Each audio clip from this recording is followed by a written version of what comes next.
రెండు మాటను బట్టి దేవునికి మహిమ కలుగును గాక. ఆమేన్. దేవుని యొక్క వాక్యంలోనికి మనం వెళ్దాము. దేవుని యొక్క వాక్యంలోనికి వెళ్లే ముందు మీకు అందరికీ కూడా రిపబ్లిక్ డే శుభాకాంక్షలు, శుభములను తెలియజేస్తున్నాను. భారతదేశంలో పుట్టినటువంటి మనమందరం కూడా భారతీయులము. నిజంగా భారతదేశం కొరకును మనం ప్రార్థించే వారంగా ఉండాలి. భారతదేశంలో మనము ప్రేమ కలిగిన వారంగా ఉన్నప్పుడే దేవుడు ఎంతగానో ఆశీర్వదించి దీవిస్తాడు. హల్లెలూయా. సరే, దేవుని యొక్క వాక్యంలోనికి వెళ్దాం. మరొకసారి మీకు అందరికి ప్రత్యేకమైన వందనాలు తెలియజేస్తున్నాను. గలతీయులకు రాసినటువంటి పత్రిక 5వ అధ్యాయము 13వ వచనాన్ని చదువుకుందాం. 5వ అధ్యాయము 13వ వచనం. సహోదరులారా, మీరు స్వతంత్రులుగా ఉండుటకు పిలువబడితిరి. చాలు చూడండి, సహోదరులారా, ఈ గలతీయులకు రాసినటువంటి పత్రిక ఎవరు రాశారు అని అంటే, గలతీయులకు రాసినటువంటి 1వ అధ్యాయము 1వ వచనంలో చూస్తే, మనుషుల మూలంగానైనను ఏ మనుష్యుని వలనైనను కాక యేసుక్రీస్తు వలనను ఆయన మృతులలో నుండి లేపిన తండ్రి అయిన దేవుని వలనను అపోస్తులుగా పిలువబడుతున్నటువంటి పౌలునను నేనును నాతో కూడిన సహోదరులందరూ గలతీయులున్న సంఘములకు శుభమని చెప్పు రాయినది. అపోస్తులైనటువంటి పౌలు గారు గలతీ అనేటువంటి ప్రాంతంలో ఉన్నటువంటి సంఘానికి రాస్తున్నాడు. ఏమని రాస్తున్నాడంటే, సహోదరులారా, మీరందరూ స్వతంత్రులుగా స్వేచ్ఛగా ఉండడానికే పిలువబడితిరి. ఈ స్వాతంత్రం అనేది ఎప్పుడొచ్చింది? 1947లో వచ్చింది. అయితే 1950లో నిర్ధారించబడింది, అది స్థిరపరచబడింది. అంటే ఒక సీల్ వేయబడింది అనమాట, కంప్లీట్గా మనకే మన దేశం అనేది. అయితే 1947లో వచ్చినటువంటి స్వాతంత్రానికంటే ముందుగానే కొన్ని వేల సంవత్సరాలు, అప్పటికి ఇంకా క్యాలెండర్ కూడా లెక్కించబడలేదు, కొన్ని వేల సంవత్సరాల కిందటనే దేవుడు మనల్ని స్వతంత్రులుగా ఉండడానికి పిలిచాడు. హల్లెలూయా. ఇది వచ్చి 76 సంవత్సరాలే అవుతుంది, కానీ 76 సంవత్సరాలు, వేల సంవత్సరాల కిందటనే దేవుడు మనల్ని స్వతంత్రులుగా ఉండడానికి పిలువబడ్డాం మనం ఎప్పుడో. కానీ మనమేమనుకుంటున్నాం, మన భారతదేశానికి వచ్చింది 76 సంవత్సరంలోనే, 76 సంవత్సరాలు అయింది అంతేగాని, కానీ మనకందరికి వచ్చింది ఎప్పుడో. అయితే దేవుడు అంటున్నాడు కదా, అపోస్తులైన పౌలు గలతీతో చెప్తున్నారు, మీరు స్వతంత్రులుగా ఉండడానికే పిలువబడితిరి. మనమందరం స్వతంత్రులుగా ఉండడానికి, మనమంతా స్వతంత్రంగా జీవించడానికి, స్వేచ్ఛగా జీవించడానికి, స్వేచ్ఛగా ఆరాధించడానికి, స్వేచ్ఛగా దేవుని స్తుతించడానికి ఎన్నో సంవత్సరాల కిందటిని మనము పిలువబడ్డాము. ఈ పిలుపును మనం మరిచిపోకూడదు. ఈ పిలుపును మనము ఎప్పుడు గుర్తు పెట్టుకొని ఉండేటువంటి వారంగా ఉండాలి. హల్లెలూయా. అయితే స్వతంత్రులుగా ఉండుటకు పిలువబడితిరి అంటున్నాడు. అయితే పిలువబడినటువంటి మనము, స్వతంత్రత వచ్చినటువంటి మనకు ఎలా ఉండాలి? మనం ఇప్పుడు మీకు ఫ్రీడమ్ ఇచ్చారనుకోండి, అమ్మ అక్కడ అన్నం ఉంది అనుష పోయి తినుపో అన్నాను అనుకో, అక్కడ అన్నం ఉంది, కూర ఉంది, చికెన్ ఉంది, మటన్ ఉంది, నీకు ఏది కావాలో అది పెట్టుకొని తినుపో అన్నాను అనుకో, ఏం చేస్తుంది? పాస్టర్ అమ్మ చెప్పింది కదా అనేసి ఏం చేస్తుంది? తనకి ఇష్టం వచ్చింది పెట్టుకొని తింటుంది. అంతే కదా? తింటారా లేదా చెప్పండి? ఎంత మటన్ కావాలో వేసుకుంటుంది, ఎంత చికెన్ కావాలో వేసుకుంటుంది, ఎంత పెరుగు చట్నీ కావాలో వేసుకుంటుంది. ఒక ప్లేట్ తిని ఇంకా కావాలనుకుంటే 2వ ప్లేట్ కూడా పెట్టుకుంటుంది. ఎందుకు? నేనే ఆజ్ఞ ఇచ్చాను కదా, నేనే పోయి అక్కడ ఉంది తిను అని చెప్పాను కదా, నేను తిను అని చెప్పాను కాబట్టి తను ఏం చేస్తుంది? ఫ్రీగా పోయి అక్కడ ఏమవుతుంది తెలుసా? తినగలుగుతూ ఉంది. అంటే దేవుడు కూడా మనకు స్వతంత్రాన్ని ఇచ్చాడు, ఫ్రీడమ్ని ఇచ్చాడు, స్వేచ్ఛనిచ్చాడు. అయితే దానిని మనుషులు ఏం చేస్తున్నారు తెలుసా? వినియోగించుకోలేకపోకుండా కొన్ని కట్లతో బంధించబడి ఉన్నారు. దేవుడు స్వేచ్ఛగా ఉండండిరా నాయన, మీరు ఫ్రీగా ఉండండిరా నాయన, స్వతంత్రులుగా ఉండండిరా నాయన, నేను ఎప్పుడో మీ కొరకు, ఎప్పుడో సిలువ త్యాగము స్వతంత్రులుగా చేశాను. అదే వచనం ఇక్కడ చూడండి, 5వ అధ్యాయం 1వ వచనం చూడండి. ఈ స్వాతంత్రమును అనుగ్రహించి క్రీస్తు వలన మిమ్మల్ని స్వతంత్రులుగా చేసి ఉన్నాను. అంటే క్రీస్తు వలన మనకు ఆనాడే స్వాతంత్రమును, క్రీస్తు వలన మనకు స్వతంత్రం అనేది వచ్చింది. కానీ మనుషులమైనటువంటి మనము బంధకాలలో ఉండిపోయినాము, పరిస్థితులలో చిక్కిపడిపోయినాము. ఆ తర్వాత చెప్పుకున్నాం. కానీ స్వతంత్రులుగా ఉండుటకు పిలువబడింది.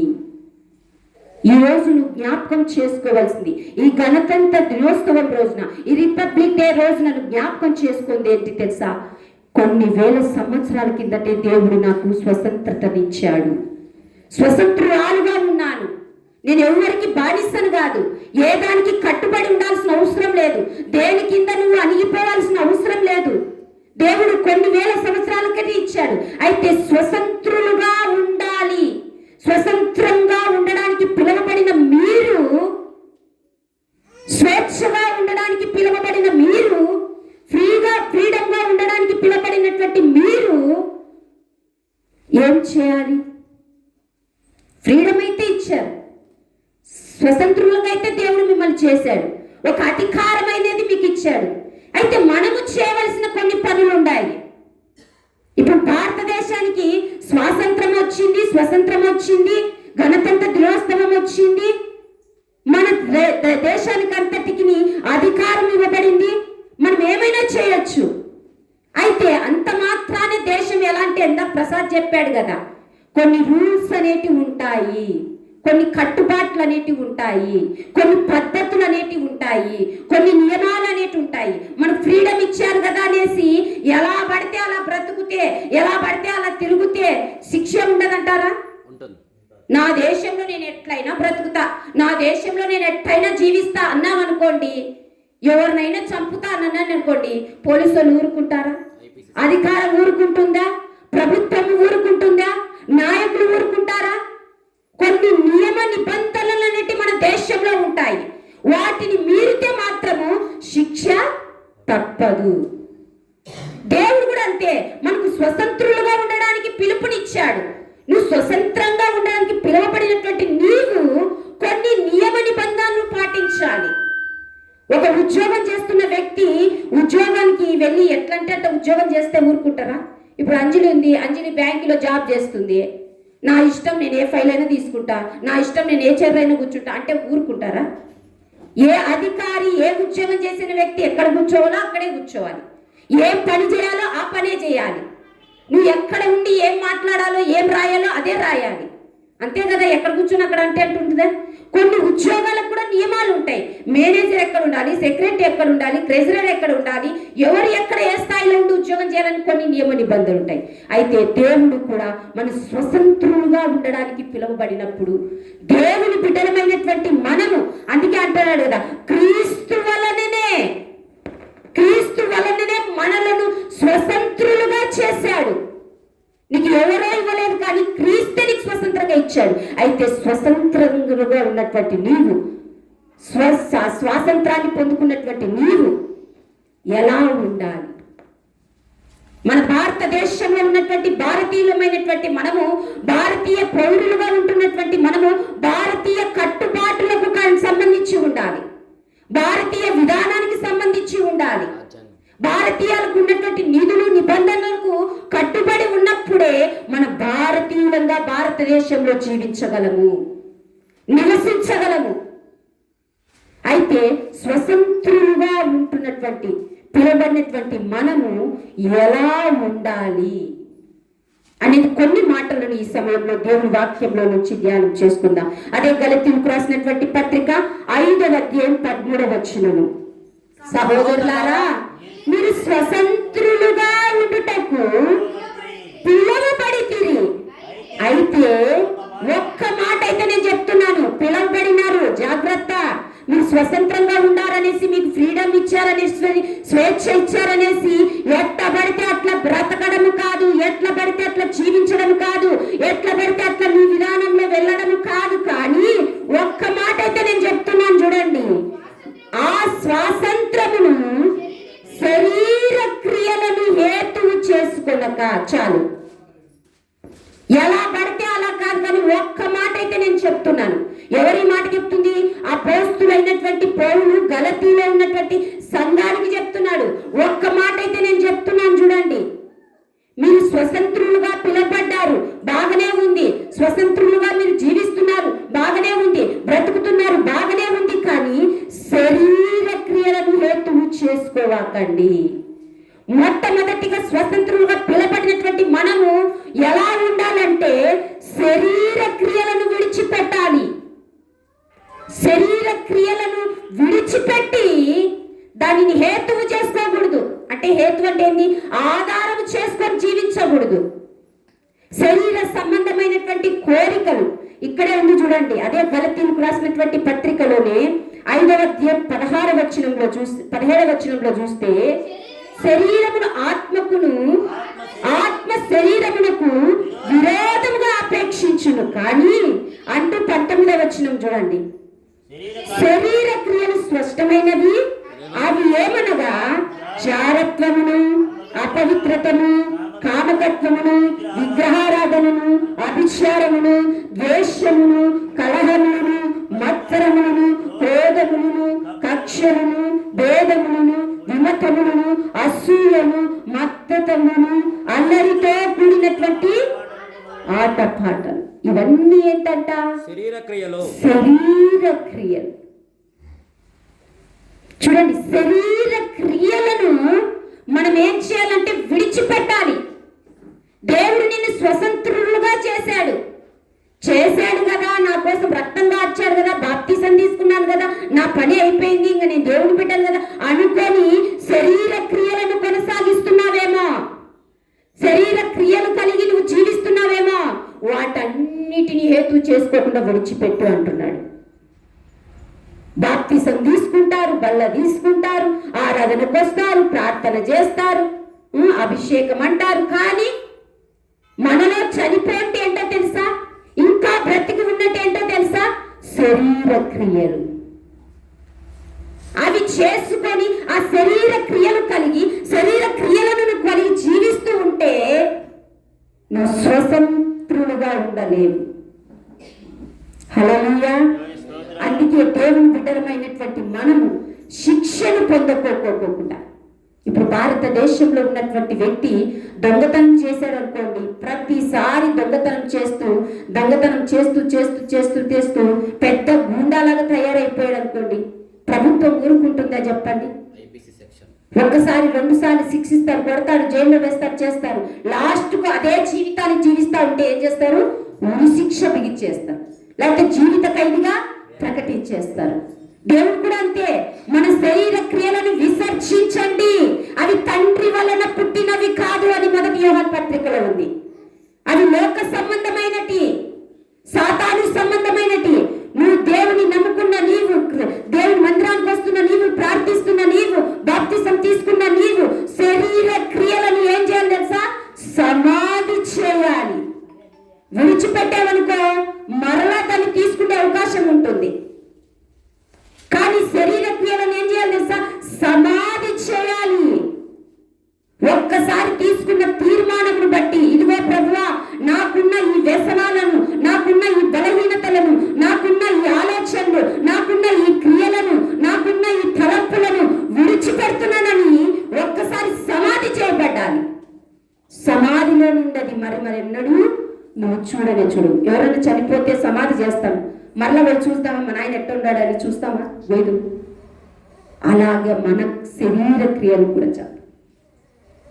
నీకు ఏ దానితో నువ్వు ఉన్నావు, ఏ శరీర క్రియలతో ఉన్నావు, ఇక్కడ చూడండి ఎన్ని స్పష్టంగా రాయబడ్డాయి.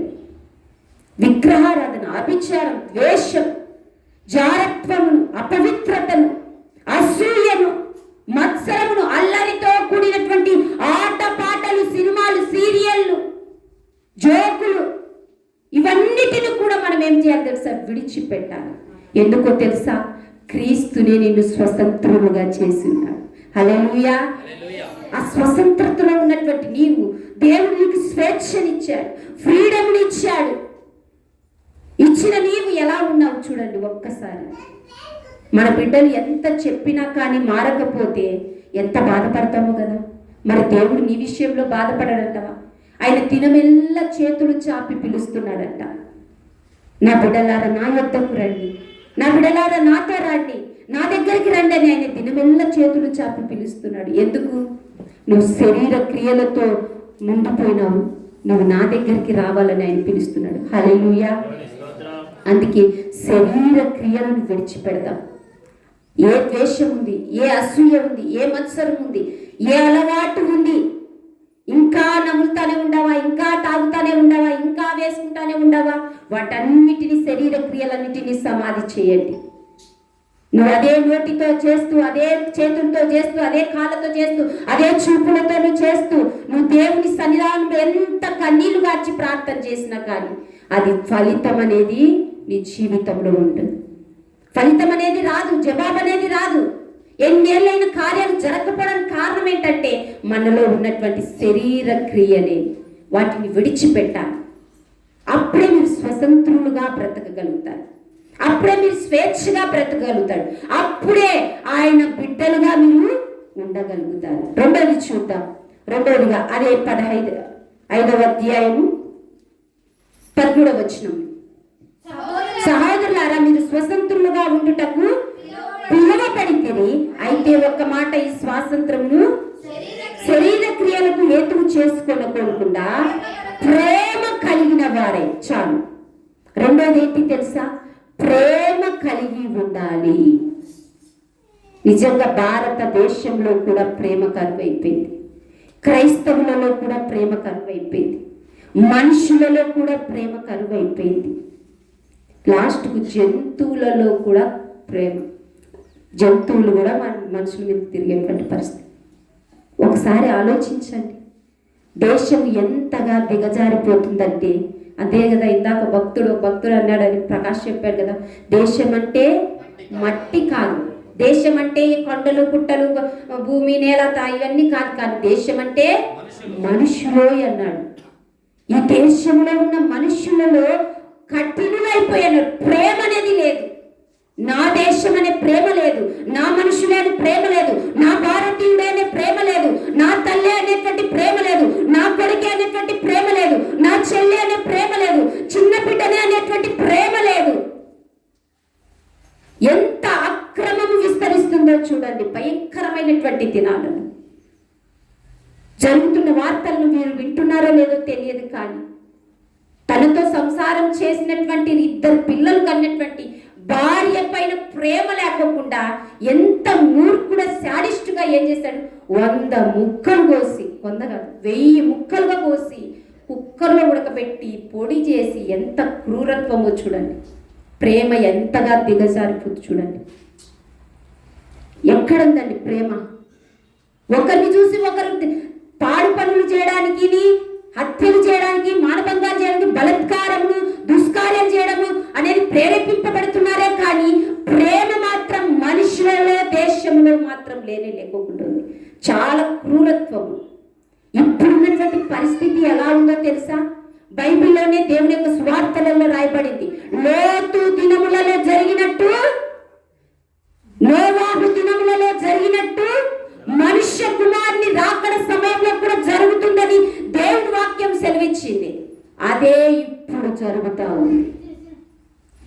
లోతు కాలంలో ఏం జరిగింది, నోవాహు కాలంలో ఏం జరిగింది? అక్రమం విస్తరించింది, పాపం విస్తరించింది, బలాత్కారంతో నిండిపోయింది. అది చూసిన దేవుడు సంతాపపడి ఏం చేశాడు తెలుసా? అగ్ని గంధకముల చేత సొదొమ గొమొర్రా కాల్చబడింది. నోవాహు దినాలలో జలప్రలయము చేత ప్రజలందరినీ నాశనం చేసేటువంటి పరిస్థితులు వచ్చాయి. ఇప్పుడు అదే మన లోకానికి, దేశానికి రాబోతుంది. దాని నుంచి విడిపించబడాలంటే ఒక క్రైస్తవుడుగా నువ్వు ప్రేమ కలిగిన వాడుగా లేవనెత్తబడాలి. హల్లెలూయా.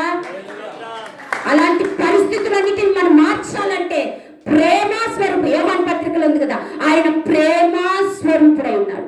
ఆయన ప్రేమ స్వరూపుడై ఉంటే నువ్వేమై ఉన్నావు?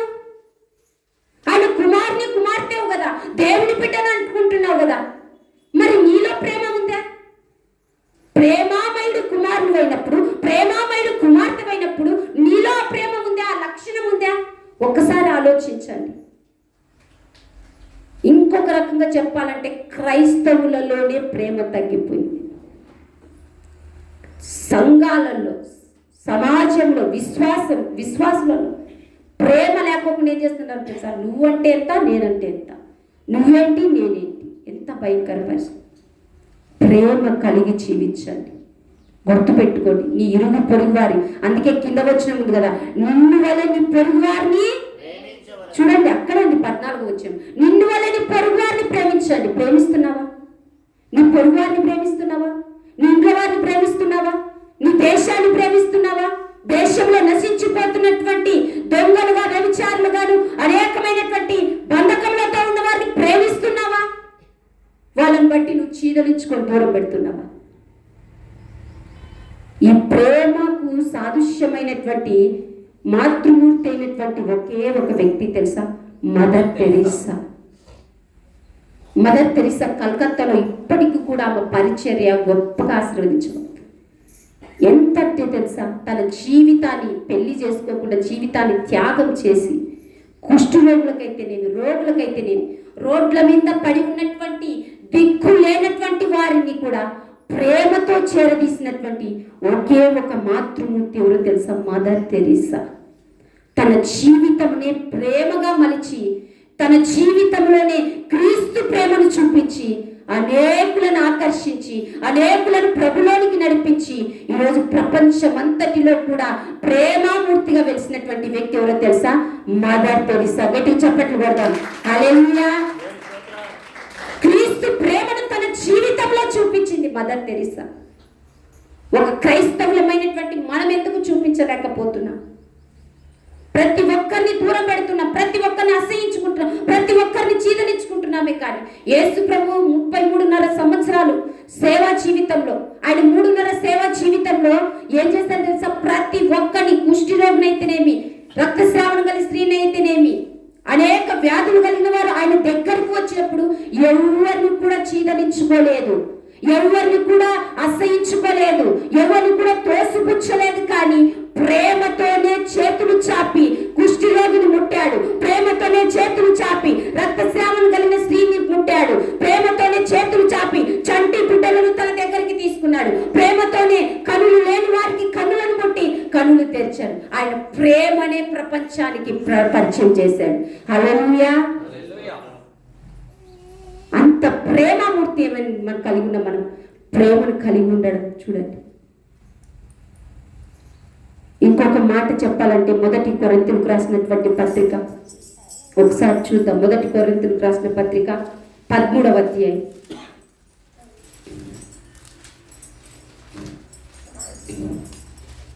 13వ వచనంలో ఒకసారి కాగా విశ్వాసమును, నిరీక్షణను, ప్రేమను ఈ 3 నిలుచును. కానీ చూడండి, విశ్వాసము, నిరీక్షణ, ప్రేమ, ఈ 3 చాలా ఇంపార్టెంటే. కానీ వీటన్నిటిలో శ్రేష్టమైనది వడపోస్తే మంచిది ఏంటి తెలుసా? శ్రేష్టమైనది ప్రేమయే. హల్లెలూయా. ఆ ప్రేమయే. నువ్వు ఎంత విశ్వాసం కలిగినా, ఎంత నిరీక్షణ కలిగినా, ఎంత ప్రార్థనా జీవితం కలిగినా, ఎంత వాక్యం చదువుతున్నా, బోధిస్తున్నప్పటికీ ప్రేమ లేని వాడవైతే అని 1వ వచనంలో ఏముంది తెలుసా? వ్యర్థుడవు, వ్యర్థుడవు, వేస్ట్, వేస్ట్, వేస్ట్. ఆ 13వ అధ్యాయం అంతా చదవండి. నువ్వు ఎంతమంది పీదలకు సహాయం చేసినా గానీ, ఎంత పరిశుద్ధాత్మత పొంది భాషలు మాట్లాడినా గానీ, ఎంతమందికి సహాయం చేసినా గానీ, ఎంతగా నువ్వు ప్రార్థన చేసినా గానీ, ఎంత విశ్వాసం కలిగి ఉన్నా గానీ ఏమి ప్రయోజనం లేదు. కానీ ప్రేమ లేకపోతే నువ్వు వ్యర్థుడవు, వ్యర్థుడవు, వ్యర్థుడవు అని రాయబడి. దీన్ని బట్టి ఆలోచించండి. ఎందుకు మీకు జీవితంలో కార్యములు జరగడం లేదు? ఎందుకు మీకు దేవుడు జవాబు ఇవ్వడం లేదంటే నీలో ప్రేమ లేకుండానే ప్రార్థన చేస్తున్నావు, నీలో ప్రేమ లేకోకుండానే మందిరానికి వస్తున్నావు, నీలో ప్రేమ లేకోకుండానే దేవుణ్ణి అడుగుతున్నావు, నీలో ప్రేమ లేకోకుండానే బల్ల తీసుకుంటున్నావు, నీలో ప్రేమ లేకోకుండానే వాక్యమును బోధిస్తున్నావు. ప్రేమ లేకోకుండా ఎన్ని చేస్తే ఏముంది? వ్యర్థం, వ్యర్థం, వ్యర్థం, వ్యర్థం అని అపోస్తులైన పౌలు చెప్తున్నాడు. భారతీయులమైనటువంటి మనము, దేవుని బిడ్డలమైనటువంటి మనం మన భారతదేశాన్ని ప్రేమిస్తాం, మన భారతీయులను ప్రేమిస్తాం. భారతదేశంలో ఒక్కరే ఉండరు. అందుకే దేవుని వాక్యం ఉంది కదా, ఆ నీతిమంతుల మీదను నీతిమంతుల మీదను ఆయన దీవెన వర్షం కురిపిస్తాడంట. సూర్యుడు ఒకరికే ఉందా? అందరికి ఉందా సూర్యుడు? చంద్రుడు ఒకరికే ఉండడా? అందరికి ఉండాడా? మరి ప్రపంచంలో ఒక్కరే ఉండారా? అందరు ఉండారా? అందరూ ఉండాలి. మరి అందరు ఉన్నప్పుడు, అందరినీ దేవుడు ప్రేమించినప్పుడు అందరినీ మనం ప్రేమించగలుగుతున్నామా?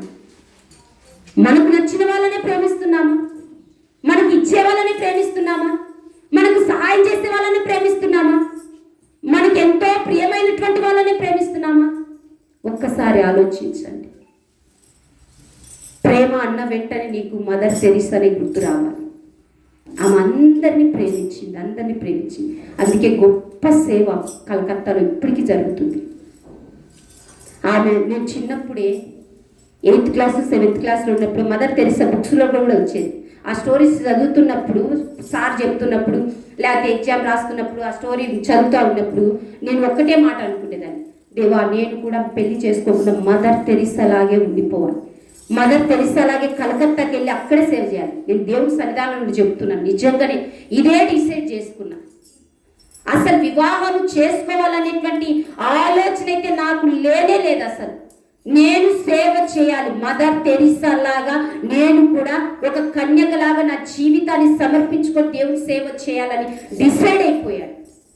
అయితే దేవుడు బైబిల్ కాలేజ్కి తీసుకెళ్ళిపోయిన తర్వాత అక్కడ దేవుడు దర్శించి, నువ్వు తీసుకున్న ఆలోచన సరైనది కాదు, కానీ ఇప్పుడున్నటువంటి పరిస్థితులలో నువ్వు చేస్తున్నది తప్పు ఆలోచన. దేవుడు నాతో మాట్లాడడం ద్వారా మరలా నేను సరిచేసుకొని వివాహానికి సిద్ధపడి ఈరోజు ఒక దైవ సేవకురాలుగా సేవ చేస్తున్నాను. హల్లెలూయా. నిజంగా ఆమె జీవితం నాకైతే చాలా ఆదర్శవంతంగా అయింది. అందుకే మన ప్రేమ విషయంలో మనం కూడా ప్రేమ కలిగినటువంటి వారంగా ఉండాలి. మూడోది చూద్దాం.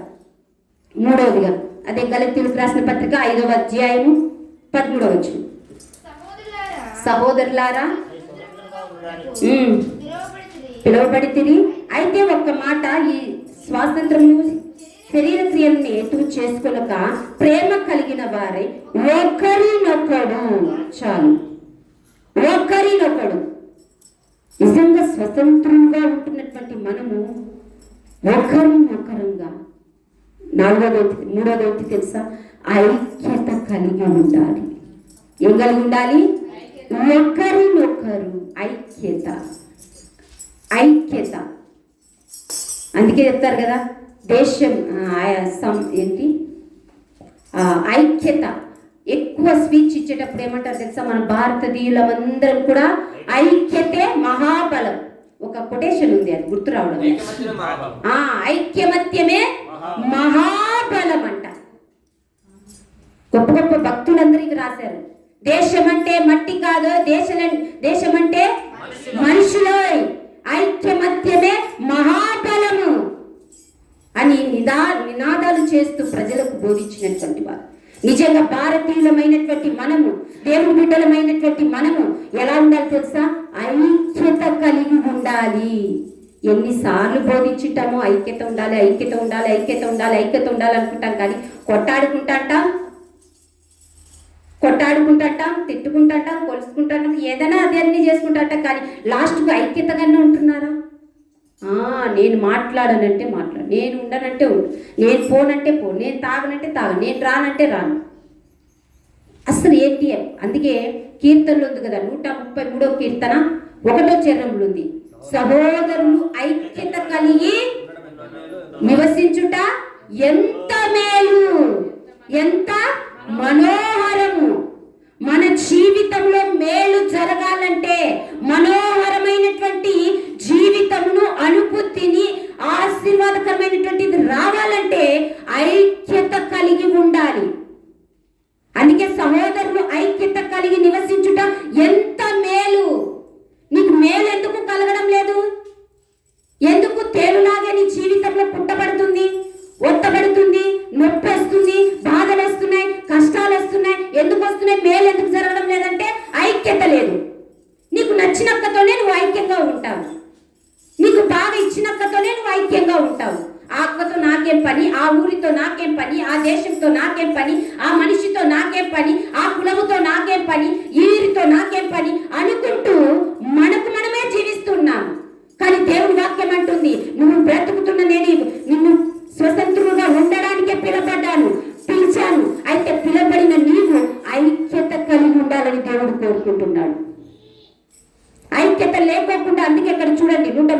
కీర్తనలో ఉంటే ఐక్యత, సహోదరుల ఐక్యత కలిగి నివసించుట ఎంత మేలు, ఎంత మనోహరం అంటూ 3వ వచనంలో చెప్తున్నారు చూడండి. సియోను కింద మీద నుంచి దిగివచ్చు హెర్మోను మంచు వలెను ఆశీర్వాదమును శాశ్వత జీవమును అచ్చట ఉండవలనని. ఎచ్చట ఐక్యతలో ఉండవలనని. హల్లెలూయా. ఎక్కడ ఉండేది? ఐక్యతలో ఆశీర్వాదమును శాశ్వత జీవమును నీ ఉందంట. ఎక్కడో నీకు ఆశీర్వాదం ఉందనుకుంటాడు. ఎక్కడెక్కడో ఆశీర్వాదం దొరుకుతుంది.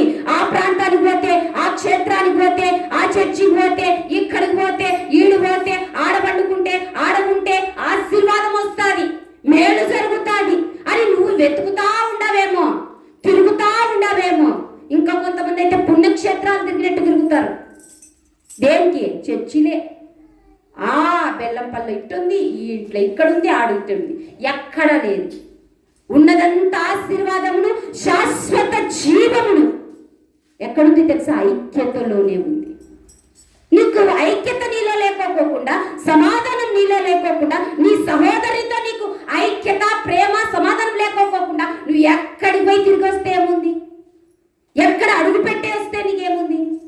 అచ్చటనే ఉండని యెహోవా సెలవిచ్చుచున్నాడు. దేవుడే చెప్తున్నాడు. గుర్తు పెట్టుకోండి. ఆశీర్వాదం కావాలి. నాకు ఆశీర్వదించు ప్రభువా, నన్ను ఆశీర్వదించు ప్రభువా, నన్ను దీవించు ప్రభువా, నా జీవితాన్ని ఫలింపజేయ ప్రభువా. శాశ్వత జీవం అంటే ఒక పచ్చగా నా జీవితం ఉండాలి, కుటుంబం ఉండాలి అని అనుకుంటున్న నీవు ఐక్యత కలిగి జీవించు చాలు. అందుకే ఒకరినొక్కడు అని రాయబడింది చూడండి అక్కడ కింద. ఒకరినొకరు సమాధానంతో, ఒకరినొకరు ఐక్యతతో, ఒకరినొకరు ప్రేమతో, ఒకరినొకరు. అందుకే ఆజ్ఞలు 10 ఆజ్ఞలు ఇచ్చాడు దేవుడు. 10 ఆజ్ఞలలో కూడా 3 ఆజ్ఞలు ఏమైనాయి తెలుసా? నిన్ను వల్ల నీ పొరుగువాన్ని ప్రేమించుము, నిన్ను వల్ల నీ సహోదరికి, నీ పొరుగువాన్ని ఏది కూడా ఆశించకూడదు, దొంగిలించకూడదు, అబద్ధాలు ఆడకూడదు. 10 ఆజ్ఞలలో 3 ఆజ్ఞలు మన పొరుగు వారి గురించే ఉన్నాయి, మన తోటి వారి గురించే ఉన్నాయి. కారణం ఏంటంటే నువ్వు ఐక్యత కలిగి జీవించాలి. హల్లెలూయా. ఒక ఉదాహరణ బైబిల్ గ్రంథంలో నుంచి చూసినట్లయితే అబ్రహాముతో పాటు ఉన్నటువంటి లోతు వేరైపోతాడు. ఆ లోతు యొక్క కాపర్లకు, అబ్రహాము కాపర్లకు గొడవ వస్తుంది. స్థలం సరిపోక వాళ్ళంతా ఇబ్బంది పడతా, గొడవ పడతా ఉంటే అబ్రహాము పిలిచి, లోతు నా కుమారుడా, నాయనా నీ కాపర్లు నా కాపర్లు కొట్టాడుకుంటున్నారా నాయనా, స్థలం సరిపోవడం లేదు, నువ్వు వెళ్తే ఉత్తరం దిక్కు కన్నా వెళ్ళు, దక్షిణం కన్నా వెళ్ళు, పడమట కన్నా వెళ్ళు, నువ్వు ఇటు వెళ్తే నేను ఇటు వెళ్తాను, నువ్వు లేకపోతే నువ్వు ఇటు వెళ్తే నేను ఇటు వెళ్తానంటే అప్పుడు లోతు ఏం చేస్తాడు? ఇదిగో ఇటు నేను వెళ్ళిపోతానని చెప్పేసి వెళ్ళిపోతాడు. వెళ్ళిపోయిన తర్వాత సొదొమ గొమొర్రా అనేటువంటి ప్రాంతం సైడు పచ్చగా ఉందని, బాగుందని లోతు వెళ్ళిపోతే అక్కడ భయంకరమైనటువంటి పాపం చేస్తున్నటువంటి వ్యక్తులు చూడండి. మీకు అర్థం కావడానికి ఇదంతా చెప్తున్నాను. ఉంటే ఒక రోజు ఏమవుతుంది తెలుసా? దేవుడు లోతు ఉన్నటువంటి ప్రాంతంలో అగ్ని గంధకముల చేత కాల్చివేయబడాలనేసి దేవుడు స్పష్టంగా ఏం చేశాడు? బయలుపరిచాడు. అయితే ఒక వ్యక్తి ద్వారా అబ్రహాముకు ఆ సమాచారం అందింది. అబ్రహాం గారు మీ లోతు ఉన్నటువంటి ప్రాంతము అగ్ని చేత కాల్చబడుతుంది, అక్కడ నీ కుమారుడు కుటుంబము అందుకు ఉంది కదా, కాల్చబడుతుంది, పలానా రాజులు తరుగుతున్నారు, చంపేయడానికి 10 మంది రాజుల దాకా వస్తున్నారు అని చెప్పినప్పుడు అబ్రహాం ఏం చేశాడు తెలుసా? తన దగ్గర ఉన్నటువంటి, చూడండి చూద్దాం ఆదికాండము, తన దగ్గర ఉన్నటువంటి వ్యక్తులను వెంట పెట్టుకొని 14వ అధ్యాయం 14వ వచనంలో చూడండి. అబ్రాము తన తమ్ముడు చెరపట్టనని విని తన ఇంట పుట్టి అలవర్చబడినటువంటి 318 గురిని వెంట పెట్టుకొని దాని మటుకును ఆ రాజులను తరిమెను.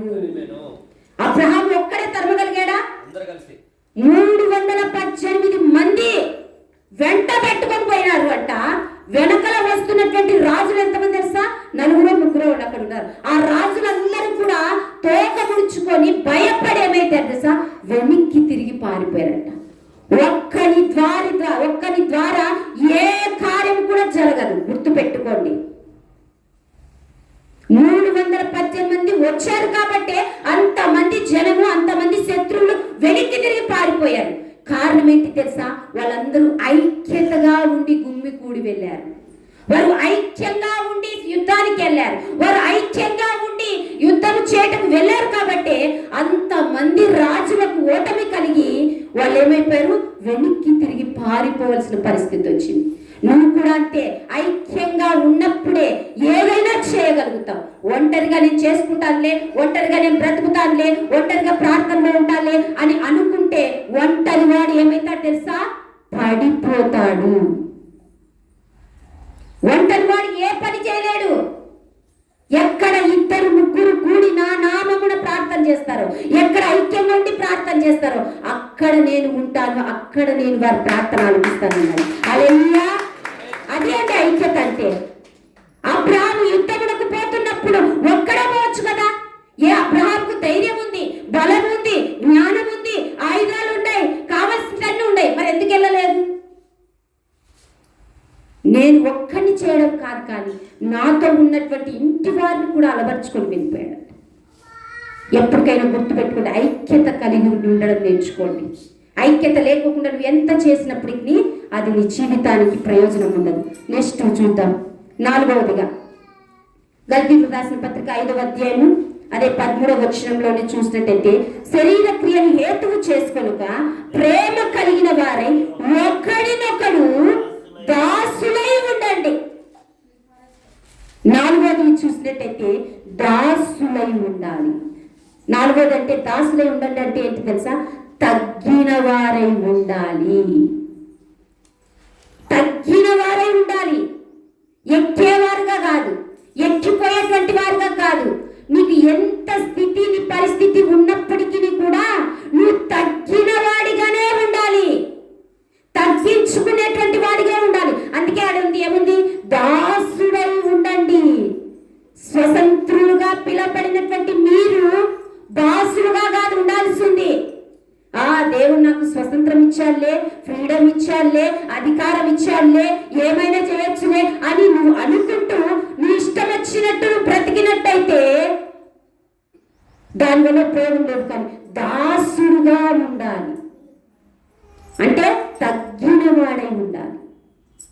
మన జీవితంలో క్రైస్తవులమైనటువంటి మనము ఎప్పుడు కూడా తగ్గినటువంటి వారంగానే ఉండాలి. చదువు ఉండని తగ్గిపో, డబ్బు ఉండని తగ్గిపో, ఆస్తి ఉండని తగ్గిపో, మంచి అందమే ఉండని తగ్గిపో, మంచి హోదానే ఉండని తగ్గిపో. ఎప్పుడు కూడా తన్ను తాను తగ్గించుకున్నవాడే హెచ్చించబడతాడు.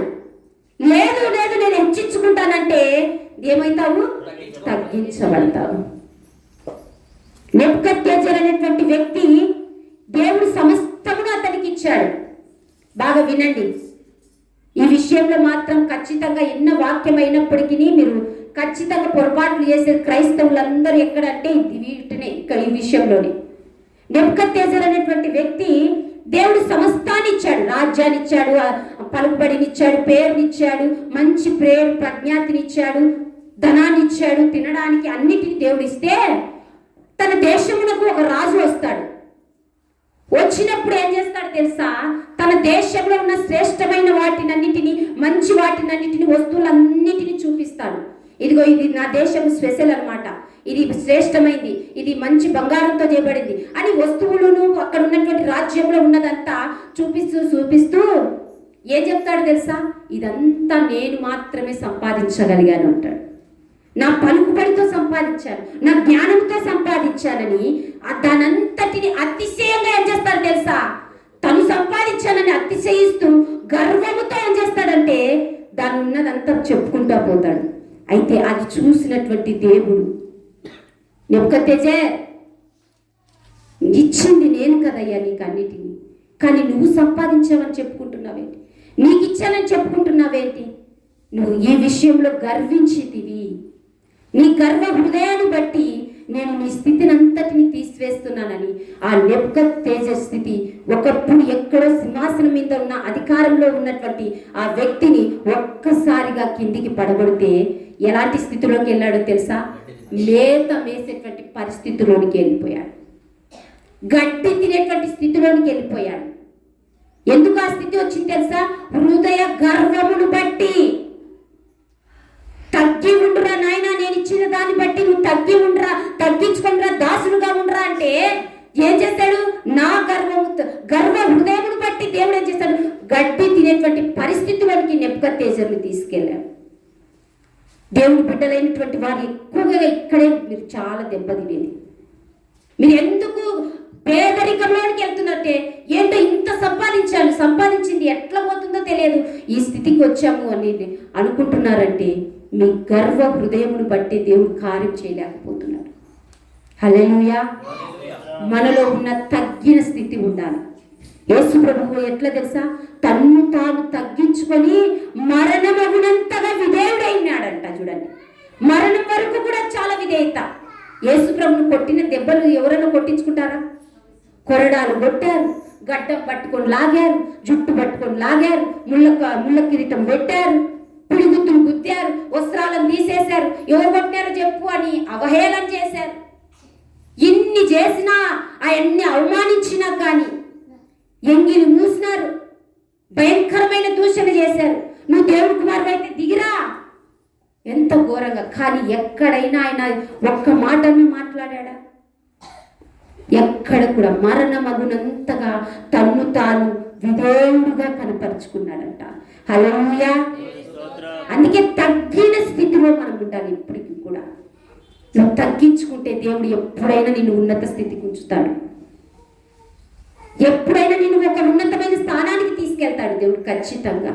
అది మాత్రం బాగా గుర్తుపెట్టుకో. నువ్వు చిన్న పని చేస్తున్నావా? ఆ చిన్న పనిలోనే నువ్వు తగ్గించుకొని పని చేయి. సంఘంలో ఉండవా? తగ్గించుకునే పని చేయి. సమాజంలో ఉండవా? ఎక్కడ అధికారులు అయితేనేమి, ఎవరి దగ్గర అయితేనేమి నువ్వు తగ్గించుకొని, తగ్గింపు కలిగిన వాడిగానే, రిక్తుడుగానే నువ్వు బ్రతుకు. ఒక రోజు వారే ఎవరి దగ్గర అయితే నువ్వు తగ్గించుకున్నావో, ఎవరి దగ్గర అయితే నువ్వు కింద పని చేస్తున్నావో, ఒకరోజు వారే నిన్ను లేవనెత్తి హెచ్చించి నిన్ను బలపరుస్తారు. హల్లెలూయా. అందుకే తగ్గిన వారు దాసులమై ఉండాలి. ఐదవది చూద్దాం. ఐదవ అధ్యాయము 1వ వచనం. గలతీయులకు రాసిన పత్రిక 5వ అధ్యాయం 1వ వచనం. ఈ స్వాతంత్రము అనుగ్రహించి క్రీస్తు మనల్ని స్వతంత్రులుగా చేసి ఉన్నాడు కాబట్టి మీరు స్థిరముగా నిలిచి. చాలు. ఐదవది ఏంటంటే స్థిరముగా నిలబడాలి. స్థిరముగా నిలబడాలి. బాగా గుర్తుపెట్టుకోండి. స్థిరంగా ఉండండి వేరు, స్థిరంగా నిలబడము వేరు. స్థిరంగా నిలబడేవాడు ఎవడో తెలుసా? కదలనటువంటి వాడు. అందుకే ఎహెజ్కేలు పత్రిక 2వ అధ్యాయం 1వ వచనం, నరపుత్రుడా లేచి చక్కగా నిలబడు. ఎందుకు పడిపోతున్నావే? ఎందుకు సోలిపోతున్నావే? ఏమైనా మందు తాగినావా? లేకపోతే ఏమైనా మత్తు పదార్థాలు తిన్నావా? ఎందుకు అటు ఇటు కూలిపోతున్నావు? చక్కగా నిలబడు. నువ్వు, నేను నీతో మాట్లాడతాను. స్థిరంగా నువ్వు నిలబడినట్టయితే, అటు ఇటు కాకోకుండా స్థిరంగా నువ్వు నిలబడితే దేవుడు నీతోనే మాట్లాడతాడు. స్థిరత్వం అనేది చాలా చాలా ఇంపార్టెంట్.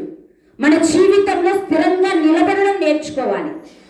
ఎందుకు ఈ మాట చెప్తున్నానంటే, దేవుని బిడ్డలే, చర్చికి వచ్చే వాళ్ళే, క్రైస్తవులే స్థిరత్వం లేకోకుండా బ్రతికే వారు ఎంతో మంది ఉన్నారు.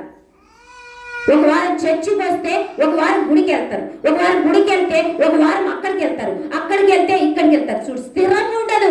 ఒక సంఘంలో స్థిరం ఉండదు, ఒక ఇంటిలో స్థిరం ఉండదు, ఒక ఊరిలో స్థిరం ఉండదు, ఒక మాట మీద స్థిరం ఉండదు, ఒక చేత మీద స్థిరం ఉండదు, ఒక ఆలోచన మీద స్థిరము లేకోకుండానే బ్రతుకుతూ అస్థిరులుగా ఉండిపోతారు. ఎలా తెలుసా? 2 తలంపుల మధ్యలో. కష్టం వచ్చిందంటే ఇటు దుంకుతారు, సంతోషం వస్తే ఇటు దుంకుతారు. 2 తలంపులు. సంతోషం వస్తే ఇటు పోదాంలే, కష్టం వస్తే ఇట్లా పోదాము. యేసు బాగా నచ్చారనుకోండి, అచ్చుబాటు ఉందనుకోండి, ఇట్ట పోదాం చర్చికి. లేదు కొంచెం కష్టం వచ్చి ఏం జరగలేదనుకో ఇటు వెళ్ళిపోదాం. చూడు, స్థిరత్వం ఉండదు. ఎలా జరుగుతాయి మీకు చెప్పండి? ఒక సంవత్సరం అంతా ఇటు వస్తావు, ఒక సంవత్సరం అంతా అటు వెళ్తావు. ఎలా జరుగుతాయి చెప్పండి?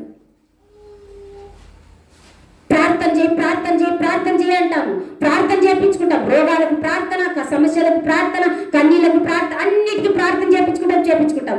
జరగకపోతే ఏం చేస్తాము? తీపించుకుంటా అంటాం. పైకి కిందికి ఇటు అటు. ఎలా కార్యాలు జరుగుతాయి చెప్పండి? నువ్వు స్థిరంగా లేకోకుండా, స్థిరంగా నువ్వు ఒక ఆలోచన మీద లేకోకుండా ఇది చేస్తావు అది చేస్తావు, ఎలా జరుగుతాయి కార్యాలు? ఒకే ప్రయత్నం చేయండి చాలు. ఒకే తాటి మీద ఉండండి. అందుకే దావీదు భక్తుడు అంటారు కదా, 119వ కీర్తనలు అంటారు, అయ్యా నీ వాక్యము చేత నా అడుగులు స్థిరపరచయ్యా, నేను ఎట్టు వెళ్ళిపోనయ్యా.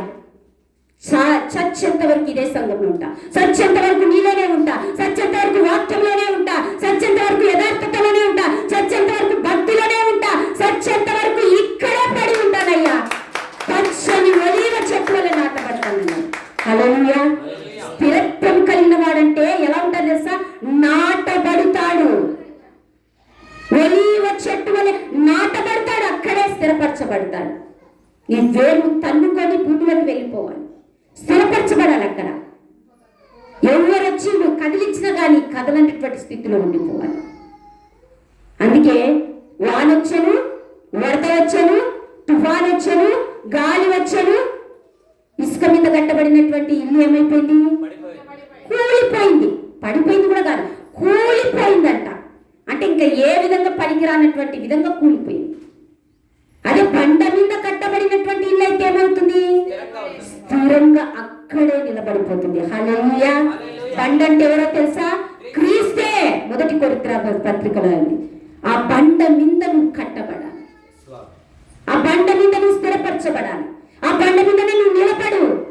ఎన్నన్నా రాని లేని, గాలి రాని, వరదలు రాని, ఎండ రాని, చలి రాని, వర్షం రాని, తుఫాన్ రాని, నువ్వు బండ మీదనే నిలబడు చాలు. మొన్ననే వార్తలలో చూశాను, ఇక్కడే గోల్ చెరువు దగ్గర అంట నీళ్ళన్నీ వచ్చాయి. ఆ నీళ్ళ మధ్యలో అంట రాయి, పెద్ద రాయి, మేదరపల్లి దగ్గర అనుకుంటా, చెక్ పోస్ట్ దగ్గర. ఆ నీళ్ళ మధ్యలో అంట రాయి ఏమవుతుందంట? తేలిపోతుందంట. నీళ్ళ మధ్యలో పెద్ద రాయి తేలిపోతుందని ఆ వార్తలు పెట్టారు. అంటే ఏమి అది కదలలేదు ఎందుకు? అది అక్కడ స్థిరపడింది కాబట్టే అది అక్కడే ఉంది. దాని చుట్టూ నీళ్లు ఉన్నాయి, భయంకరంగా నీళ్లు ఉన్నాయి. వర్షం వచ్చింది, గాలి వచ్చింది, వంకలు వచ్చింది, అన్ని వచ్చాయి, కానీ ఆ రాయి కదిలిందా? అక్కడే స్థిరపరచబడింది. మనం కూడా క్రీస్తు బిడ్డలమైనటువంటి యేసు అనేటువంటి బండ మీద స్థిరపరచబడాలి, వాక్యంలో స్థిరపరచబడాలి. అందుకే వాక్యం ఉంది, దేవా నన్ను బలపరచుము, అనుదినం బలపరచుము, నీ వాక్య బలముతో, నీ వాక్య శక్తితో, నీదు కృపతో బలపరచు, నన్ను స్థిరపరచు, బలపరచు, నన్ను స్థిరపరచు. నీ వాక్యపు శక్తితో నన్ను స్థిరపరచు, నీ వాక్యపు బలముతో స్థిరపరచు, నీదు కృపతో నన్ను బలపరచు. ఏ రోజైనా బలపరచయ్యా, ఏ రోజైనా నన్ను స్థిరపరచయ్యా అని ఒక్కసారన్నా అడిగాను. ఈరోజు నేను ఓపెన్గా చెప్తున్నాను, చూడండి, మీ కుటుంబంలో సమస్యలు పోకపోవడానికి, వ్యాధులు పోకపోవడానికి, కన్నీళ్లు దరిద్రత పోకపోవడానికి కారణం ఏంటి తెలుసా? మీరు స్థిరంగా లేకపోవడమే. మీరు స్థిరంగా లేకపోవడమే. ఇటు వచ్చి ఇది చేయడం, అటు వచ్చి అది చేయకండి. 2 పడవ మీద కాలు పెడితే ఏమైపోతుంది? పరిస్థితి ఎలా ఉంటుందో మీరు ఊహించుకోండి. 2 తలంపుల మధ్యలో నువ్వు ఉన్నట్టయితే ఎటు కానటువంటి స్థితిలో నువ్వు ఉన్నట్టే. అందుకే ఒకే తలంపులో, ఒకే ఆలోచనతో, ఒకే భక్తిలో, ఒకే విధానంలో, ఒకవేళ పర్వాలేదు, నాకు దేవుడు నమ్ముకుంటే ఏం జరగడం లేదు, ఈ దేవుళ్ళో ఉంటే ఏం జరగలేదు అనుకున్నట్లయితే వదిలేసి నువ్వు అటు వెళ్ళిపోయినా పర్వాలేదు, కానీ అటు నుండి ఇటు ఉండడము అది చాలా భయంకరం. దేవుడు వేశ్యనైనా క్షమిస్తాడు, కానీ వేశ్యధారణ, వేషధారణ అంటే ఏంటి? రెండు ఆలోచనలు, రెండు తలంపులు, రెండు నడవడికలు, రెండు పద్ధతులు, రెండు ఆచారాలు చేసినట్టయితే దేవుడు అస్సలు క్షమించాడంట. పాపము చేసిన వ్యక్తిని వ్యభిచారమైన క్షమిస్తాడు, కానీ నువ్వు రెండు తలంపుల మధ్యలో ఉంటే, ఇంకొక మాట ఉంది తెలుసా ప్రకటన గ్రంథంలో, నువ్వు ఉంటే చల్లగానైనా ఉండు, వెచ్చగానైనా ఉండు. నువ్వు వెచ్చని జీవితం జీవిస్తే అంట ఏం చేస్తాడంట, దాని కింద రాయబడింది ఉమ్మి వేస్తాడు. దేవుడు ఒక్కసారి మనం ఉమ్మి వేసాడు అనుకోండి, మన జీవితం ఎక్కడో తెలుసా, నిత్య నరకంలోనే ఉంటుంది. అలాంటి పరిస్థితి రాకుండా స్థిరమైనటువంటి వారంగా మనము ఉండాలి. చివరికి చెప్పుకొని ముగించుకున్నాం. చివరిగా చెప్పుకొని ఇప్పటికి ఎన్నైనాయి? 5.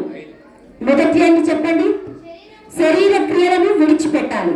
రెండోది ప్రేమ కలిగి ఉండాలి. మూడోది ఐక్యత కలిగి ఉండాలి. నాలుగోది తక్కిన వారై ఉండాలి. ఐదోది స్థిరంగా నిలబడాలి. ఆరోదిగా చూద్దాం. ఆరోదిగా అక్కడే 5వ అధ్యాయం 1వ వచనము, ఈ స్వతంత్రం అనుగ్రహించి క్రీస్తు మనలను స్వతంత్రులుగా చేసి ఉన్నాడు. కాబట్టి మీరు స్థిరముగా నిలిచి మరలా దాస్యమును కాడి కింద చిక్కుకొనకుడి. చూడండి, ఆరోగ్యం ఏంటంటే దాస్యముని కాడి కింద ఉండకూడదు. దాస్యమనేటువంటి కాడిని విరగొట్టాలి. ఇన్ని రోజులు మీరు దాస్యంలో ఉండిపోయినారేమో, ఇన్ని రోజులు పాపంలో ఉండిపోయినారేమో, ఇన్ని రోజులు పాత జీవితంలో ఉండిపోయినారేమో, ఇన్ని రోజులు అక్రమం చేస్తూ ఉండిపోయారేమో, ఇన్ని రోజులు పాపపీడిత ప్రాచీన స్వభావంలో ఉండిపోయారేమో. దానిని విరగొట్టండి.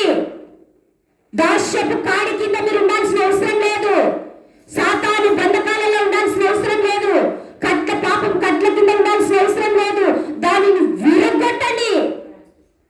చిక్కుకొనకూడదు అక్కడ, విరగొట్టండి. ఇప్పుడు మీరు స్వతంత్రులు. మన స్వతంత్రులుగా ఉన్నామంటే ఒకరి కింద నువ్వు బానిసగా ఉండాల్సిన అవసరం లేదు. ఒకరి కింద నువ్వు దాసులుగా ఉండాల్సిన అవసరం లేదు. ఇప్పుడు మన ఇల్లు ఉంది, మన ఇంట్లో మన పని మనం చేసుకుంటే ఇంకొకరు మనం దాసులుగా ఉండాల్సిన అవసరం లేదు కదా, మన పని మనం చేసుకుంటే. కానీ ఇక్కడ చూడండి, దాస్యపని కాడి కింద, పాపపని కాడి కింద, బలత్కారమైనటువంటి కాడి కింద, ద్వేషమైన కాడి కింద, ఈ కాడి కింద మీరు ఉండకోకుండా విరగొట్టండి. సాతానును జయించాలి, సాతాను క్రియలను జయించాలి. అందుకే మత్తయి సువార్తలో ఉంది కదా, మన కాళ్ళతో తొక్కి వేయాలంట. పాములను, నాగు ప్రాణులను చిరగదొక్కండి. అంత అధికారం దేవునికి ఇచ్చాడు, అంత స్వాతంత్రాన్ని దేవునికి ఇచ్చాడు. కానీ మనమేంటి తెలుసా, సాతాను బంధకాలలోకి వెళ్ళిపోతున్నాం, సాతాను ఉచ్చులోనికి మనం వెళ్ళిపోతున్నాం. యేసు నామములో ప్రార్థన చేయమని సాతాను పారిపోతాడంటే మనమేం చేస్తాం తెలుసా, ఆ సాతానికి భయపడి మనమే మూల కూర్చుంటాము. అమ్మో దయ్యమా, 2 ఏట్లు కొడితే 3 ఏట్లు కొడితే.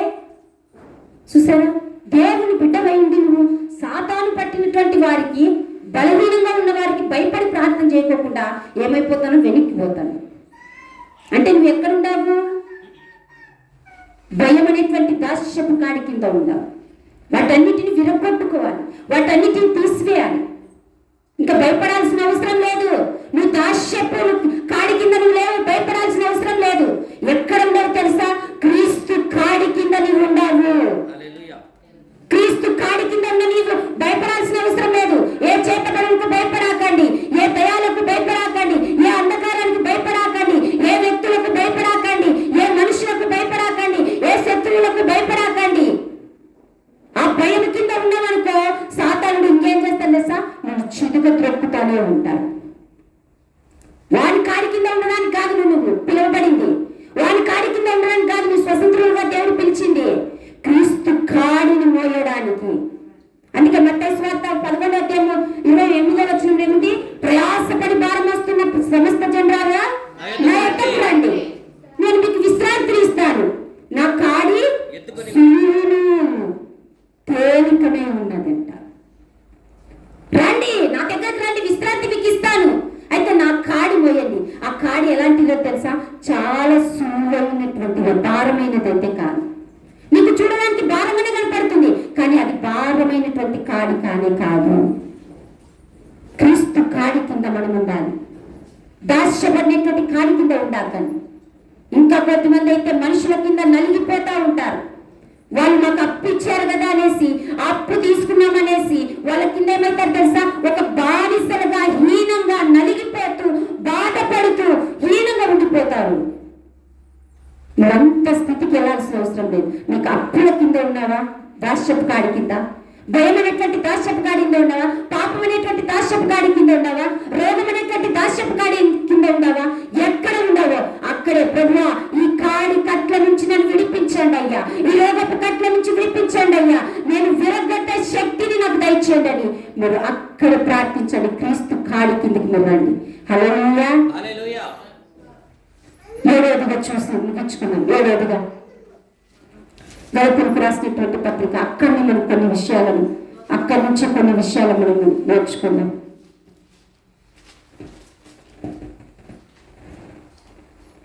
గలతీయులకు రాసినటువంటి పత్రిక 5వ అధ్యాయం 21వ వచనం, 21వ వచనము మధ్యలో నుంచి చదువుతాం. నేను మునుపు చెప్పిన ప్రకారము ఇట్టి వాటిని చేయువారు దేవుని రాజ్యమును స్వతంత్రించుకుంటారని మీతో స్పష్టంగా చెప్పుచున్నాను. ఏడోది ఏంటి తెలుసా? ఏడోది దేవుని రాజ్యమును స్వతంత్రించుకోవాలి. దేవుని రాజ్యములకు వారసులు అవ్వాలి. దేవుని, అందుకే గలతీయులకు రాసిన పత్రిక అక్కడే 3వ అధ్యాయం 9వ వచనంలో, గలతీయులకు రాసిన పత్రిక కాదు, మొదటి మీరు ఆశీర్వాదమునకు వారసులగుటకే పిలువబడితిరి అనేటువంటి మాట మనకు రాయబడినటువంటి మాట చూద్దాం. దేవుని రాజ్యమును స్వతంత్రించుకోవాలి. నిజంగా అన్నిటి కొరకు సిద్ధపడుతున్నాం, కానీ దేవుని రాజ్యం కొరకు సిద్ధపడలేదు. అందుకే మొదట ఏమో వెతకాలంట? నీతిని, ఆయన రాజ్యమును మొదట వెతకండి. ఆయన నీతిని వెతకండి, రాజ్యమును వెతకండి. నువ్వు ఈ లోకంలో రాజ్యంలో ఏం చేస్తావు? ఇల్లు కట్టుకోవాలని ఆలోచిస్తాడు, భూమిని సంపాదించాలని ఆలోచిస్తాడు, పని చేసుకోవాలని ఆలోచిస్తాడు, కానీ ఈ లోకం వరకే ఆలోచిస్తున్నావే, ఈ లోకంలోనే బ్రతకాలని ఆలోచిస్తున్నావే. అయితే ఒక రాజ్యం ఉంది. దేవుని రాజ్యంలో స్వతంత్రులుగా ఉండాలంటే దేవుని రాజ్యంలో ఇల్లు కట్టుకోవాలి. ఇదిగో నా తండ్రి ఇంట అనేక నివాసములు కలవు. ఆ రాజ్యంలో మన నివాసం కట్టబడాలంటే ఇక్కడే మనం ఏం చేయాలి తెలుసా? సిద్ధపడాలి. దేవుని రాజ్యంలోనికి ప్రభువా ప్రభువా అని పిలిచివాడు ప్రతివాడు కూడా అంట నా వాడు కాదు, దేవుని రాజ్యంలో ప్రవేశించండి. మత్తయి సువార్తను ప్రభువా ప్రభువా ప్రభువా ప్రభువా ప్రభువా నేను ఆయన దశభాగం ఇచ్చాను కదా ప్రభువా, నేనే ప్రభువా కన్నీళ్ళు ప్రార్థన చేశాను కదా ప్రభువా, నేనే ఉపవాసం ఉన్నాను కదా ప్రభువా, నేనే దశభాగం ఇచ్చాను ప్రభువా, అది ఇచ్చాను కదా ప్రభువా, పలానా సంఘం కదా ప్రభువా, నేను గుర్తు తెలియదా, నన్ను గుర్తుపట్టలేకుండా అంటే నువ్వెవరో నాకు తెలియదు, పక్కకి వెళ్ళిపో. అక్రమము చేయవారా పోలి పక్కకి. అసలు ఎవరు నువ్వు? తన చిత్తము ప్రకారంగా చేయవాడి దేవుని రాజ్యంలో ప్రవేశిస్తాడు. హల్లెలూయా. ఎవరు పడితే వాళ్ళు దేవుని రాజ్యంలోనికి వెళ్ళరు. ఆయన చిత్త ప్రకారంగా నువ్వు వచ్చి ఈ రోజు నేను దేవుడు నమ్ముకుని అది చేసి ఏం చేసినంటే అక్రమం చేయలేరు, పోలి పక్కకు. మీరెవరో నాకు తెలియదు. నా రాజ్యంలో చేరగలిగిన వాడు కొంతమంది నా చిత్తానుసారంగా నడుచుకున్నవారే. హల్లెలూయా. అందుకే దేవుని రాజ్యం కొరకు ఇక్కడే సిద్ధపడాలి. దేవా, నేను ఈ లోకంలో ఒక ఇల్లుగా సంపాదించుకున్నాను, ఒక కుటుంబం అయితే ఉంది, కానీ పరలోక రాజ్యంలో కూడా నాకు ఒక నివాసం ఉండాలి కదా. పరలోక రాజ్యంలో కూడా నేను అడుగు పెట్టాలి కదా. పరలోక రాజ్యంలో కూడా నేను కూడా సింహాసనం మీద ఉండాలి కదా. ఆ రాజ్యంలోనే ప్రవేశించాలంటే ఈ లోకంలోనే సిద్ధపడాలి కదా. ఒక బస్సు ఎక్కాలంటే ముందుగానే ఏం చేస్తాము? టికెట్ తీసుకుంటాం. ఒక ఫ్లైట్ ఎక్కాలంటే ముందుగానే ఏం చేస్తాము? టికెట్ బుక్ చేసుకుంటాం. మరి పరలోక రాజ్యానికి వెళ్ళాలంటే నువ్వు నిజంగా టికెట్ బుక్ చేసుకునేవా? టికెట్ కు కావాల్సినటువంటిది సమకూర్చుకున్నావా? సిద్ధపడ్డావా? లగేజ్ సర్దుకునేవా? అలంకరణ కలిగి ఉన్నావా? ఒక ఊరికి పోతున్నామంటే ఎలా అంటే అలా వెళ్తామా? మంచి చీర కట్టుకొని, జడ వేసుకొని, మంచి ఆభరణాలు పెట్టుకొని, మంచిగా మళ్ళీ ఒక 3-4 జతలు బట్టలు పెట్టుకొని, బ్యాగ్ పెట్టుకొని, అన్ని సమకూర్చుకొని, టికెట్ తీసుకొని ఏం చేస్తాము? ప్రయాణమే వెళ్తాం. మరి ఆ రాజ్యంలోకి పోవాలంటే ఎట్లా పడితే అట్లా పోతే దేవుడు రాణిస్తాడా? నువ్వు ఒక ఫ్లైట్ ఎక్కడానికే నీకు కొన్ని అర్హతలు ఉండాలి, కొన్ని రూల్స్ ఉండాలి. మరి దేవుడి రాజ్యంలోకి వెళ్ళాలంటే ఎలా చెప్పండి? నేను స్వతంత్రంగా ఉండడానికి దేవుడు పిలిచాడే కానీ దేవుని రాజ్యం కొరకు సిద్ధపడేటువంటి వారుగా ఉండాలి. హల్లెలూయా.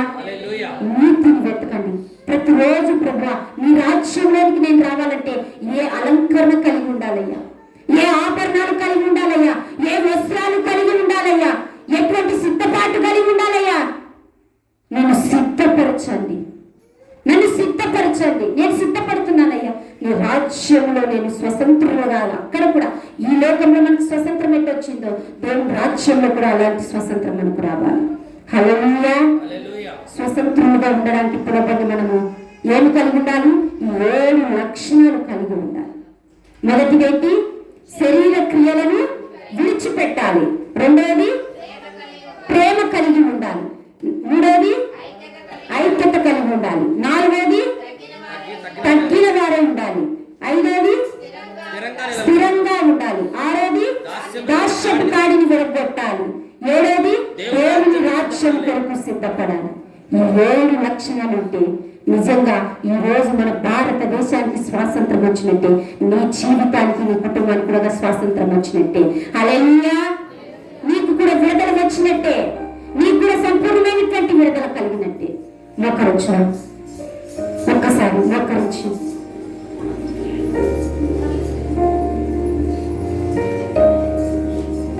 అందరూ కూడా మోకరించుతాం.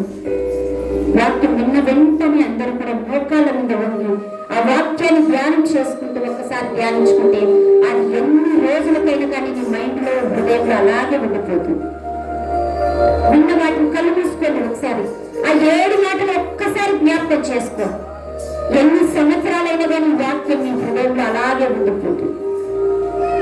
వాక్యం వింటున్నాం, విడిచిపెడుతున్నామంటే దాన్ని ధ్యానం చేసుకోవడం లేదు. మనం ఒక్కసారి ప్రభువా, నిజమేనైనా అపోస్తులైన పౌలు గలతీయులకు సంఘానికి తెలియజేసినట్టుగా మాకు కూడా నైనా స్వతంత్రులుగా ఉండడానికి, తండ్రి ఫ్రీడమ్ కు స్వేచ్ఛగా ఉండడానికి నైనా మాకు ఇచ్చినట్టుగా స్తోత్రం. పిలిచిన దేవుడవయ్యా, స్వతంత్రులుగా ఉన్నటువంటి మేమునైనా ఈ 7 లక్షణాలు కలిగి జీవించే కృపను దయచేసి ప్రార్థన చేద్దాం. ఒక్కసారి ఒక ఇద్దరంగా ప్రార్థన చేద్దాం. స్త్రీలలోంచి ఒకరు, పురుషులలోంచి ఒకరు మన భారతదేశం కొరకు ప్రార్థన చేద్దాం. మన భారతీయులందరూ కూడా నశించిపోతున్నారు. మన భారతీయులందరూ అక్రమముల చేత, బలాత్కారం చేత, పాపముల చేత, సాతాను బంధకముల చేత ఎంతో